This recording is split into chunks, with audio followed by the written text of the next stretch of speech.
Class 7 का chapter है। बहुत सारे एग्ज़ाम में क्लास 6, 7 और 8 से के साइंस से क्वेश्चन आता है, तो इस चैप्टर को अगर हम लोग अच्छे से पढ़ेंगे तो सारा क्वेश्चन कर पाएंगे। तो मैं इस चैप्टर को अच्छे से करवा रही हूँ एक एक दिन करके, और लास्ट में जब ये चैप्टर ख़त्म हो जाएगा तो हम लोग इसका ऑब्जेक्टिव क्वेश्चन करेंगे, एमसीक्यू क्वेश्चन करेंगे, और उसके लास्ट में पैडागोजी भी करेंगे। जब एग्ज़ाम पास रहेगा तो हम लोग कुछ पैडागोजी भी करेंगे। जैसे सीटेट में भी क्वेश्चन आता है साइंस से, तो अगर हम डीपली अच्छा से नहीं पढ़ते हैं तो हम क्वेश्चन को कर नहीं पाते हैं। या फिर जो भी एग्ज़ाम आ गया, दूसरे टैट भी आता है, या फिर रेलवे के एग्ज़ाम में भी शायद थोड़ा साइंस पूछा जाता है, तो ये सारे में 6, 7, 8 को अच्छे से पढ़ना पड़ता है। तो हम लोग शुरू करते हैं चैप्टर न्यूट्रिशन इन प्लांट्स। तो हम लोग इसमें क्या क्या जान लिए हैं पिछले चैप्टर में। हम लोग जान लिए न्यूट्रिशन किसको कहते हैं, न्यूट्रिएंट्स किसको कहते हैं, ऑटोट्रोपिक और हेटेरोट्रोपिक न्यूट्रिशन क्या होता है, ऑटोट्रोप्स और हेटेरोट्रोप्स क्या होता है, और उसके बाद हम लोग जाने थे पैरासाइटिक प्लांट्स के बारे में, इंसेक्टिवोरस प्लांट्स के बारे में, सेप्रोफाइटिक, ये सब हम लोग जान चुके हैं। अब इस चैप्टर में आगे थोड़ा सेल के बारे में जानकारी लेना है। एक्चुअली में सेल ज़्यादा डीपली पढ़ना नहीं है, बट सेल के बारे में थोड़ा नॉलेज लेना है, क्योंकि आगे के क्लासेस में फिर सेल पढ़ना होगा। तो मैं नेक्स्ट जो क्लास 8 का चैप्टर करवाऊँगी उसमें मैं अच्छे से सेल को पढ़ाऊँगी। तो अभी चलिए शुरू करते हैं कि सेल होता क्या है। तो पहले तो है, सेल है क्या। The basic structural and functional unit of all living organism is known as cell. ठीक है, तो सेल क्या है, बेसिक स्ट्रक्चर है, मतलब बेसिक स्ट्रक्चर मतलब जो हमारा बॉडी है वो सेल का बना हुआ है, स्ट्रक्चर प्रोवाइड कर रहा है सेल। दूसरा है फंक्शनल यूनिट, मतलब जितना भी मेन फंक्शन है बॉडी का वो सब कौन कर रहा है, सेल कर रहा है। तो हमारा जो बॉडी है उसको स्ट्रक्चर भी प्रोवाइड कर रहा है सेल, और फंक्शन भी कर रहा है। तो एक लिविंग ऑर्गेनिज्म का क्या है, एक लिविंग ऑर्गेनिज्म में सेल से बना होना ज़रूरी है। जितने भी लिविंग ऑर्गेनिज्म है वो क्या है, उसका बेसिक स्ट्रक्चरल सेल है, और उसका फंक्शनल यूनिट भी क्या है, सेल है। तो ये सेल का डायग्राम है, एक्चुअली में ये एनिमल सेल है।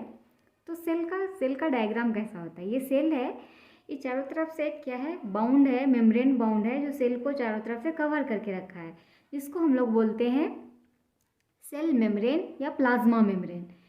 ठीक है, सेल मेम्ब्रेन के बीच में सेंटर में क्या होता है, एक स्फेरिकल शेप का स्ट्रक्चर प्रेजेंट होता है। जब हम लोग इसको माइक्रोस्कोप से देखते हैं सेल को, तो क्या है, एक सेंटर में स्फेरिकल शेप का स्ट्रक्चर प्रेजेंट होता है, जिसको हम लोग बोलते हैं न्यूक्लियस। ठीक है, न्यूक्लियस के अंदर में एक छोटा सा क्या होता है, डार्क कलर का डॉट प्रेजेंट होता है, जिसको बोलते हैं न्यूक्लियोलस। ठीक है, और इसके अलावा क्या प्रेजेंट होता है, माइटोकॉन्ड्रिया प्रेजेंट होता है। ठीक है, रफ इंडोप्लाज्मिक रेटिकुलम प्रेजेंट होता है, स्मूथ इंडोप्लाज्मिक रेटिकुलम प्रेजेंट होता है। रफ इंडोप्लाज्मिक रेटिकुलम और स्मूथ इंडोप्लाज्मिक रेटिकुलम में क्या अंतर है, रफ इंडोप्लाज्मिक रेटिकुलम के सरफेस पे राइबोसोम क्या होता है, चिपका रहता है। उसके बाद क्या है, न्यूक्लियोलस है, न्यूक्लियस है, ये राइबोसोम है जो क्या करता है, प्रोटीन सिंथेसिस करता है। तो अब हम लोग आगे जानते हैं कि सेल का तो डायग्राम देख लिए, ये सेल है। नेक्स्ट हम लोग पढ़ते हैं ये सेल का एक एक पार्ट के बारे में। तो सेल के बारे में हम लोग जान लिए हैं कि किसी भी लिविंग थिंग्स का क्या है, स्ट्रक्चर और फंक्शनल यूनिट है सेल। नेक्स्ट है cell membrane, the thin outer boundary which enclose a cell and is selectively permeable in nature is known as cell membrane. Cell membrane क्या होता है, एक थीन बाउंड्री है, ये जो बाउंड्री है वो थीन बाउंड्री है जो सेल को चारों तरफ से इनक्लोज करके रखता है। ठीक है, और ये है जो सेलेक्टिवली परमिएबल है, मतलब सेलेक्टिवली परमिएबल मतलब चीज़ों को सेलेक्ट करके अंदर और बाहर भेजना, कौन सी चीज़ को अंदर जाना है ये क्या करता है, ये जो सेल मेम्ब्रेन है वो सेलेक्ट करता है कि अच्छा ये चीज़ है तो इसको अंदर जाना है, ये ऑक्सीजन है इसको अंदर जाना है, ये कार्बन डाइऑक्साइड है इसको बाहर आना है। तो ये सेलेक्टिवली परमिएबल मेम्ब्रेन होता है, इसको याद रखना है। तो ये याद रखेंगे, थीन आउटर बाउंड्री है जो सेल को चारों तरफ से कवर करके रखता है, सेलेक्टिवली परमिएबल इन नेचर होता है, जिसको हम लोग क्या बोलते हैं, सेल मेम्ब्रेन बोलते हैं।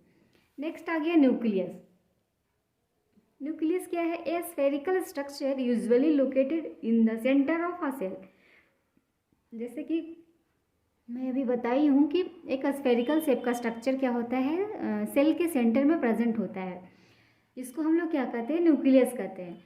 और वो जो स्फेरिकल शेप का स्ट्रक्चर है उसमें जेनेटिक मटेरियल भरा रहता है। जेनेटिक मटेरियल मतलब जितना भी डीएनए है वो क्या है, इसको हम लोग डीएनए क्रोमोसोम के नाम से जानते हैं। डीएनए है, क्रोमोसोमल मटेरियल, ये सब कहाँ प्रेजेंट होता है, न्यूक्लियस के अंदर में प्रेजेंट होता है।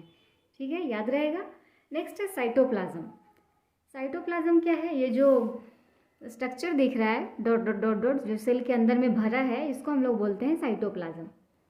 ए jelly like structure, a jelly like substances present inside the cell is called cytoplasm. तो साइटोप्लाज्म है वो कैसा है, जेली लाइक सबस्टांसेस है, मतलब जो सेल को क्या करता है, शेप प्रोवाइड करता है। मतलब जेल कैसा होता है, किसी भी बर्तन में रख दो तो वो वैसा शेप ले लेता है। तो सेल को शेप प्रोवाइड करता है कौन, साइटोप्लाज्म। नेक्स्ट है स्मूथ इंडोप्लाज्मिक रेटिकुलम के बारे में जानना है कि स्मूथ इंडोप्लाज्मिक रेटिकुलम है वो लिपिड को सिंथेसिस करता है। ठीक है, ये पढ़ना है इसलिए इसको याद रखना है, ये लिपिड सिंथेसिस करता है। रफ इंडोप्लाज्मिक रेटिकुलम क्या करता है, रफ इंडोप्लाज्मिक रेटिकुलम के ऊपर जैसे हम लोग देखें ये इंडोप्लाज्मिक रेटिकुलम है, इसके ऊपर ऐसा ऐसा राइबोसोम प्रेजेंट है, तो इसको हम लोग बोलते हैं ये रफ इंडोप्लाज्मिक रेटिकुलम है। रफ इंडोप्लाज्मिक रेटिकुलम का मेन फंक्शन है प्रोटीन सिंथेसिस करना, क्योंकि ये राइबोसोम है और राइबोसोम का मेन काम होता है प्रोटीन सिंथेसिस करना, प्रोटीन सिंथेसिस, इसको याद रखेंगे। नेक्स्ट टॉपिक है फोटोसिंथेसिस। फोटोसिंथेसिस किसको कहते हैं, इसके बारे में जानना है। तो photo means light, synthesis means to combine या प्रिपेयर। ठीक है,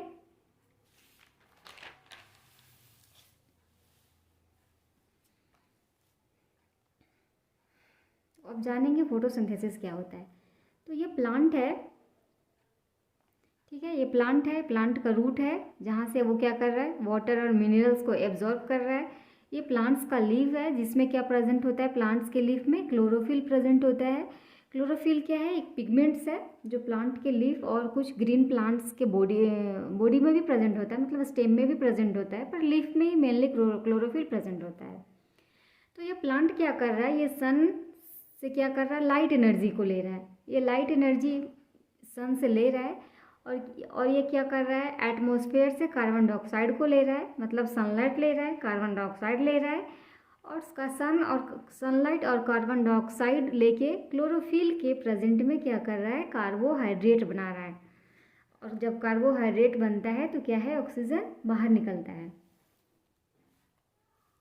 जैसे कि यहाँ पे देखते हैं, during photosynthesis chlorophyll containing cell of leaves, मतलब जो लीव्स है उसमें क्या है, क्लोरोफिल कंटेनिंग सेल है, मतलब वैसा सेल प्रेजेंट है जिसमें क्या है, क्या प्रेजेंट है, क्लोरोफिल प्रेजेंट है। तो leaves in presence of sunlight use CO2 and water to synthesise carbohydrate.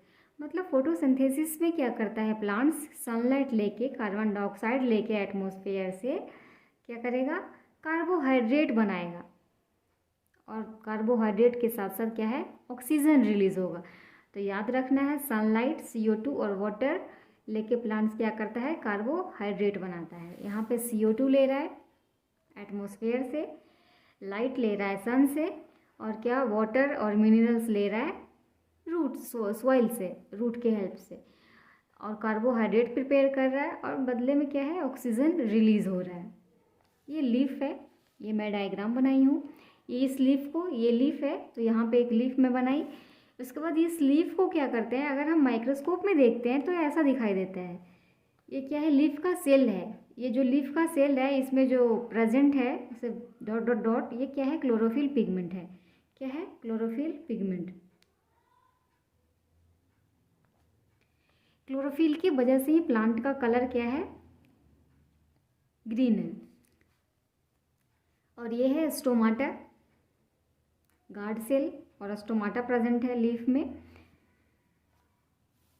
ऐसा होता है गार्ड सेल। स्टोमाटा क्या है, स्टोमाटल ओपनिंग, स्टोमाटा के चारों तरफ ऐसा गार्ड सेल प्रेजेंट होता है। अब आगे जानेंगे स्टोमाटा क्या होता है। तो इसको हम लोग ऐसे रिप्रेजेंट भी कर सकते हैं, CO2 प्लस वाटर सनलाइट के प्रेजेंट में क्लोरोफिल के प्रेजेंट में प्लांट क्या बनाया है, कार्बोहाइड्रेट बनाया है और ऑक्सीजन रिलीज हुआ है। अब नेक्स्ट है स्टोमाटा किसको कहते हैं। The tiny pores present on the under surface of leaves through which exchanges of gases take place are called stomata. जो स्टोमाटा है वो क्या है, टाइनी पोर्स है जो प्लांट्स के कहाँ प्रेजेंट होता है, अंडर सरफेस में। ये प्लांट के अपर सरफेस है तो इसके अंदर वाले सरफेस में, ऐसा ये है तो इसके अंदर वाले सरफेस में क्या प्रेजेंट होगा, स्टोमाटा प्रेजेंट होगा। स्टोमाटा टाइनी पोर्स है जो लीफ के अंदर वाले सरफेस में प्रेजेंट होता है और वो क्या किस चीज़ में मदद करता है, एक्सचेंजेज ऑफ गैस में। ठीक है, याद रखना स्टोमाटा के बारे में। नेक्स्ट जानना है गार्ड सेल। गार्ड सेल क्या है, guard cell surrounds the stomata and helps in opening and closing them. मतलब गार्ड सेल है, ये देखो यहाँ पे ये गार्ड सेल है, वो क्या करता है, जो स्टोमाटा है उसके चारों तरफ प्रेजेंट है गार्ड सेल और उसको ओपन और क्लोज होने में हेल्प करता है। जैसे ये भी स्टोमाटा ओपन है और ये गार्ड सेल के हेल्प से ओपन है और फिर क्या है, कभी कभी ये क्लोज भी हो जाता है। तो हम लोग इसको याद रखेंगे कि गार्ड सेल के हेल्प से ये स्टोमाटा क्या करता है, ओपन और क्लोज होता है। नेक्स्ट है leaves are the food factory of the plant. इसको याद रखना है इस पॉइंट को कि जो लीव्स है वो प्लांट में क्या है, फूड का फैक्ट्री है। ठीक है, जैसे ह्यूमंस में क्या होता है, माइटोकॉन्ड्रिया को हम लोग बोलते हैं फूड फैक्ट्री ऑफ सेल। उसी तरह लीव्स में क्या होता है, फूड का factory. Leaves are the food factory of plant. Plants का जो फूड का फैक्ट्री है वो लीव्स है। Leaves other than green also have chlorophyll. मतलब कुछ जो लीव्स है, जैसे हम लोग बहुत सारे साग खाते हैं जिसका लीव्स रेड कलर का होता है या फिर बहुत सारा पर्पल लीव्स होता है, तो कुछ बहुत सारे लीव्स है जिसमें क्या है, leaves other than green also have chlorophyll. मतलब बहुत सारे लीव्स है जो ग्रीन कलर का नहीं है, उसमें भी क्लोरोफिल प्रेजेंट होता है। The large amount of red, brown and other pigments mask the green colour. मतलब जो रेड कलर का लीफ होता है या फिर जो ब्राउन कलर का लीफ होता है, एक्चुअली वो भी फोटोसिंथेसिस करता है क्योंकि उसमें भी क्लोरोफिल पिगमेंट प्रेजेंट होता है। ठीक है, तो उसका कलर रेड और ब्राउन कैसे हो गया, तो उसका मेन रीज़न है कि उस जो क्या है, दूसरा जो पिगमेंट्स प्रेजेंट होता है वो उसको मास्क कर देता है, मतलब ढक देता है। ये ज़्यादा अमाउंट में अगर पिगमेंट प्रेजेंट है तो वो रेड कलर का हो जाएगा और अगर ज़्यादा अमाउंट में ग्रीन कलर का पिगमेंट प्रेजेंट है तो वो कैसा हो जाएगा, ब्राउन हो जाएगा अगर ब्राउन पिगमेंट प्रेजेंट है तो। लेकिन प्लांट्स में क्लोरोफिल प्रेजेंट होता है तो वो क्या करेगा, फोटोसिंथेसिस करेगा।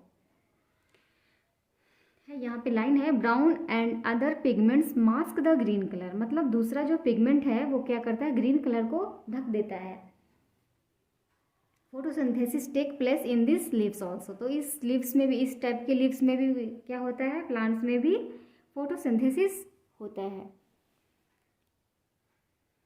तो हम लोग क्या क्या पढ़ लिए, हम लोग पढ़े स्टोमाटा क्या होता है, गार्ड सेल क्या होता है, ठीक है, प्लांट्स फोटोसिंथेसिस कैसे करते हैं, ये हम लोग सेल के बारे में जाने, सेल क्या होता है, सेल मेम्ब्रेन क्या होता है।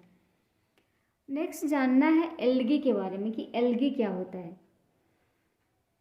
ज़्यादा नहीं जानना है एल्गी के बारे में, बस एनसीईआरटी में एक लाइन लिखा है एल्गी के बारे में। एल्गी क्या है, algae contain chlorophyll which gives them the green colour. Algae क्या है, एल्गी में भी क्लोरोफिल प्रेजेंट होता है।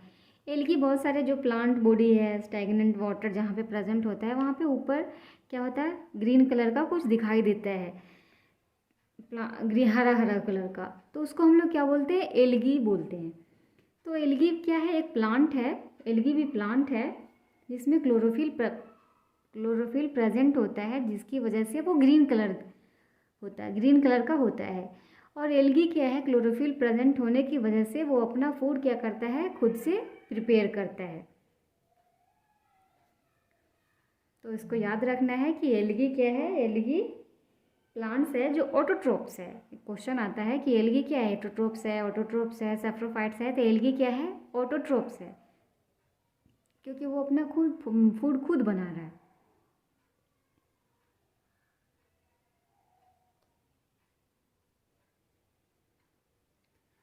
नेक्स्ट पढ़ेंगे एनसीईआरटी में एक टॉपिक है, एक छोटा सा दिया है कि how would you test the presence of starch in leaves. मतलब कि प्लांट के लीव्स में स्टार्च प्रेजेंट होता है। प्लांट जब फूड का प्रिपेयर करता है तो उसके लीव्स में क्या होता है, फूड है जो स्टार्च के फॉर्म में स्टोर होता है। तो हम कैसे टेस्ट करेंगे और कैसे मतलब उसको बता पाएंगे कि उसमें स्टार्च ही प्रेजेंट है। तो इसके लिए पहले क्या करेंगे, एक्चुअली इसमें क्वेश्चन आता है कि कभी कभी पूछ देगा कि इसमें हम लोग क्या क्या ऐड किए थे, कुछ सोल्यूशन का नाम है वो पूछ देगा, तो इसलिए इसको मैं करवा देती हूँ। तो पहला प्रोसेस है, पहले तो take a green leaf and boil it. पहले क्या करेंगे, ग्रीन कलर का लीफ लेंगे और उसको बॉयल करेंगे वाटर में इन 5 से 6 मिनट। मतलब एक लीफ लेना है, जैसे कि यहाँ पे मैं बता देती हूँ। एक कंटेनर लेना है, इसमें क्या करना है, एक लीफ को, एक कंटेनर लेना है और इस लीफ को क्या करना है, इसमें बॉईल करना है 5 to 6 मिनट के लिए, ठीक है। उसके बाद क्या करना है, जब ये 5 से 6 मिनट के लिए इसको हम बॉईल कर लेंगे, now place it in a warm alcohol for some times, this will remove the green pigment. अब इस लीफ को उठा के क्या करना है, एक और ऐसा हम लोग ले लेते हैं बीकर, कुछ भी ऐसा ले लेते हैं ग्लास का, और इस जो 5-6 मिनट बॉईल करने के बाद 5 से 6 मिनट इसको हम लोग बॉईल कर लिए हैं। तो अब इस लीफ को उठा के या इसमें क्या है, अल्कोहल डालते हैं, अल्कोहल है, ठीक है। इस लीफ को, इस वार्म अल्कोहल है जो कैसा है, वार्म है, वार्म अल्कोहल में इस लीफ को हम लोग उठा के इसमें क्या कर दिए हैं, डाल दिए हैं। जैसे इसमें हम लोग लीफ उठा के डालते हैं तो इसका क्या होता है, लीफ का जो पिगमेंट है ग्रीन कलर का वो इसमें चला जाता है, ठीक है। इसमें क्या होगा, ग्रीन पिगमेंट रिमूव हो जाएगा लीव्स का। नेक्स्ट है, जब पिगमेंट रिमूव हो गया, नेक्स्ट है wash the leaf with water and add 2-3 drops of iodine solution in it. अब इस लीफ को इसमें से उठा के क्या करना है, क्या करना है, वॉश करना है पानी से। इसमें क्या करना है, टैप वाटर से इसको वॉश करना है। जब ये वॉश हो जाएगा तो अब इस लीफ पे क्या करना है, ऐड करना है 2-3 ड्रॉप आयोडीन सॉल्यूशन, ठीक है। इसमें क्या करना है, 2-3 ड्रॉप आयोडीन का सॉल्यूशन ऐड करना है। तो जैसे ही इस पर हम लोग आयोडीन का सॉल्यूशन ऐड करते हैं, लीफ का कलर है वो कैसा हो जाता है, ब्लू और ब्लैक कलर का चेंज हो जाता है। तो जब ब्लू और ब्लैक कलर का लीफ चेंज हो जाता है तो वो इंडिकेट करता है कि इसमें क्या है, स्टार्च प्रेजेंट है। तो इसमें याद रखना है कि पहला स्टेप में क्या करना है, लीफ को 5 से 6 मिनट के लिए बॉईल करना है। बॉईल करने के बाद उस लीफ को निकाल के अल्कोहल में डालना है, वार्म अल्कोहल में। जैसे ही अल्कोहल में डालेंगे तो ग्रीन पिगमेंट क्या हो जाएगा, रिमूव हो जाएगा। फिर उस लीफ को ठंडा करके वॉश करना है। वॉश करने के बाद 2-3 ड्रॉप आयोडीन का सोल्यूशन डालना है। जैसे आयोडीन का सोल्यूशन डालेंगे तो लीफ का कलर कैसा हो जाएगा, ब्लू और ब्लैक। तो इसमें क्वेश्चन कभी कभी आता है कि मतलब कौन से सॉल्यूशन का यूज करते हैं स्टार्च टेस्ट के लिए, आयोडीन टेस्ट, ठीक है। और क्या यूज़ करते हैं, अल्कोहल यूज़ करते हैं। तो इतना याद रखना है। नेक्स्ट पढ़ेंगे कार्बोहाइड्रेट के बारे में। Carbohydrates are made up of carbon, hydrogen और ऑक्सीजन। जो कार्बोहाइड्रेट्स है वो किस किस चीज़ का बना होता है, तो पहले कार्बन का बना होता है, फिर हाइड्रोजन का बना होता है और ऑक्सीजन का बना होता है। इसका याद रखना है, कार्बन, हाइड्रोजन और ऑक्सीजन को कंबाइन होकर कार्बोहाइड्रेट बना है, ठीक है। Plants also prepare protein, vitamins and fats. जो प्लांट्स है वो सिर्फ कार्बोहाइड्रेट प्रिपेयर नहीं करता है, प्लांट साथ साथ में प्रोटीन भी क्या करता है, विटामिन और फैट का भी सिंथेसिस करता है। प्रोटीन और नाइट्रोजिनस कंपाउंड। तो हमें पता है कि जो प्रोटीन है वो कैसा कंपाउंड है, नाइट्रोजिनस है, मतलब नाइट्रोजन से बना है। तो याद रखना है कि proteins are nitrogenous compound which contain nitrogen, जो क्या करता है, जो नाइट्रोजन से बना होता है। Plants fulfil their nitrogen from fertiliser and soil nitrogen. तो जो प्लांट्स है वो क्या करता है, कार्बोहाइड्रेट कैसे बनाता है, सनलाइट के प्रेजेंट में एटमॉस्फेयर से कार्बन डाइऑक्साइड और वाटर लेगा और कार्बोहाइड्रेट में कन्वर्ट कर देगा।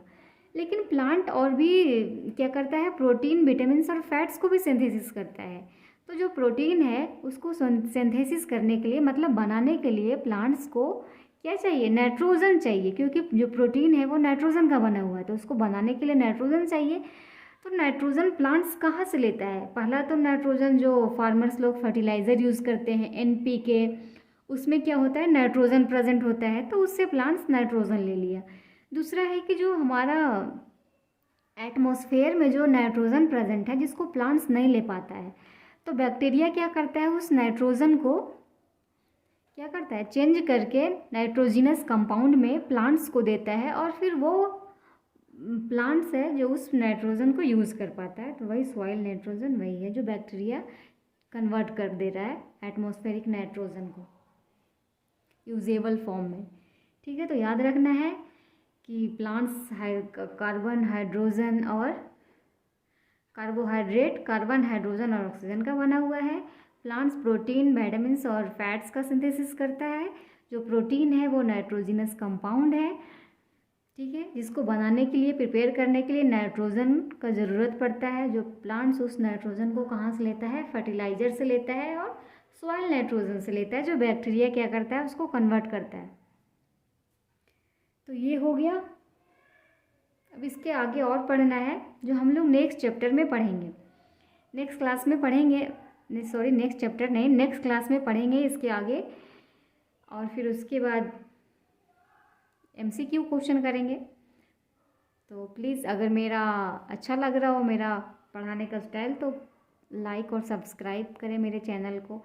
मैं इसी तरह के वीडियो बनाती रहूँगी, और प्लीज़ मुझे सपोर्ट करें।